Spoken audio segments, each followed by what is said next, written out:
আসসালামু আলাইকুম বন্ধুরা, যারা ভিডিওটা ক্লিক করেছেন তাদেরকে অশেষ অশেষ ধন্যবাদ। দেখুন, ড্রাগন গাছের এই ফুল ফাঙ্গাস আক্রমণ হওয়ার সম্ভাবনা থাকে এই ফলের দিক অংশটায়, তাই এই অংশটাকে কেটে দেবেন।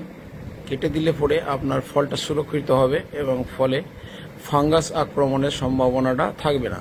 এই ফুলের অংশগুলো পচন ধরে এবং পচন ধরার ফলে ফলের দিকে আগিয়ে যায় এবং ফলকে পচন ধরাতে সাহায্য করে। তাই বন্ধু, যখনই আপনার ফুল 2 দিন থেকে 3 দিন ফুটা ঝলসে যাবে, এরকম ফুল যখন ফুটলো তারপরে যখন ঝলসে যাচ্ছে ফুলটা, তখন আপনি একটা কাঁচি, ধারলা কাঁচি, স্যানিটাইজ কাঁচি দিয়ে একটা ছুরি দিয়ে ভালো করে পরিষ্কার করে কেটে দেন, যেন ফাঙ্গাস আক্রমণের হাত থেকে ফলটাকে রক্ষা করা যায়। এমনিতেই তো প্রচণ্ড উত্তাপ ছিল, তাই উত্তাপের ফলে আপনার অনেক ফল শুকিয়ে গেছে এবং ফলনের মাত্রা কমে গেছে। তাই বন্ধু, যে ফলগুলো ফুটে রেডি হয়ে আছে, সেই ফলগুলোকে আর নষ্ট হতে দেওয়া যাবে না। বন্ধু দেখুন, এরকম ফুল ফুটে আছে, এই ফুলটা পলিনেশন হয়ে আছে এবং পলিনেশন করা হয়েছে, হ্যান্ড পলিনেশন। তারপরে এই ফলগুলোর আকার আকৃতি এরকম হচ্ছে। আস্তে আস্তে 1 মাসের মধ্যে এই ফলে পরিপক্ক হয়ে উঠবে। 1 মাস পরে এই ফলকে হারভেস্ট করা যাবে। তা এইভাবে আপনি ছাড়িয়ে নিতে পারেন, হাতে করে ছাড়িয়ে নিয়ে এই অংশটাকে ফেলে দিলেন এবং মধ্যেখানে যে শীষটা রয়েছে, এই শীষটাকেও আপনি কেটে দেন। এগুলো অপ্রয়োজনীয়, এগুলো আর লাগবে না। 2-3 দিনের মধ্যে এর কার্যকারিতা শেষ হয়ে যায়। दोस्त, आप जो देख रहे हैं मेरा छाद बागान के अंदर ड्रैगन का पॉलिनेशन के बाद जो फ्लावर एक्स्ट्रा पड़ा हुआ रहता है, इसमें फंगस अटैक होता है, इसलिए इसको आप काट के निकाल दीजिए या हाथ से ऐसा करके निकाल दीजिए। उसके बाद जो शीश पड़ा रहता है उसको भी काट दीजिए।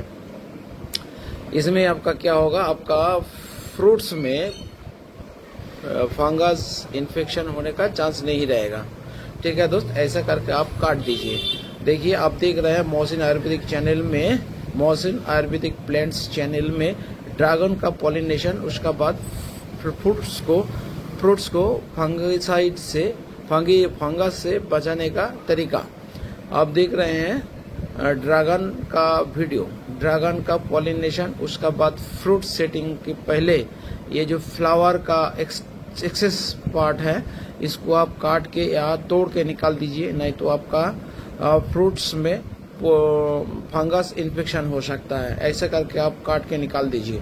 दोस्त, देखते रहिए वीडियो देखते से आप भूल जाते हैं मेरा चैनल को सब्सक्राइब करना भूल जाता है या लाइक करना है। काइंडली सब्सक्राइब या लाइक कर दीजिए। सब्सक्राइब करने से नेक्स्ट वीडियो का নোটিফিকেশন आपको पहले ही मिल जाएगा।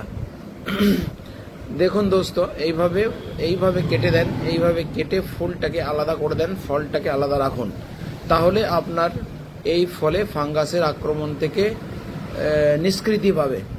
ঠিক আছে বন্ধু, আর এই ফ্লাওয়ার্সের অংশগুলোকে, এক্সট্রা অংশগুলোকে আপনি একটা কৌটোর মধ্যে রেখে দেন। যখন পচন হয়ে যাবে 10 দিন পরে আবার অন্য কোনো গাছে একটুখানি ফাঙ্গিসাইড পাউডার দিয়ে নাড়িয়ে নিয়ে ভালো করে মিক্স করে কোনো গাছের গোড়ায় দিয়ে দিতে পারবেন। এতে পর্যাপ্ত পরিমাণে পটাশিয়াম আছে, কিন্তু পটাশিয়াম এবং ফসফেট, मॉलिब्डेनम, नाइट्रोजन हर टाइप का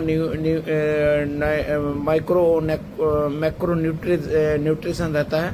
इसको आप एक डब्बा में रख के 10-15 दिन के बाद थोड़ा सा फंगिसाइड मिलाकर इसको पेड़ के जड़ में आप दे सकते हैं। इसमें पोटासियम बहुत ज़्यादा परिमाण है। ठीक है दोस्त, वीडियो देखते रहिए, like share comment and subscribe कीजिए।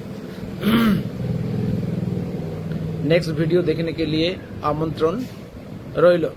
दोस्तों, পরবর্তী ভিডিও দেখার আমন্ত্রণ রইল। দেখুন, এগুলো সব ক্যারেটের মধ্যে করা আছে, আর মাটি বলতে গার্ডেন সয়েল 50% আছে, আর পোলট্রির লিটার আছে, আর কাউডাং 1 বছরের পুরনো কাউডাং আছে, আর আমি মাঝে মধ্যে সবজির খোসা পচানো জল সেগুলো আমি দিয়ে দিই। ঠিক আছে বন্ধু, দেখতে থাকুন ভিডিও, লাইক শেয়ার কমেন্ট এবং সাবস্ক্রাইব করবেন। পরবর্তী ভিডিও দেখার আমন্ত্রণ রইল। খোদা হাফেজ।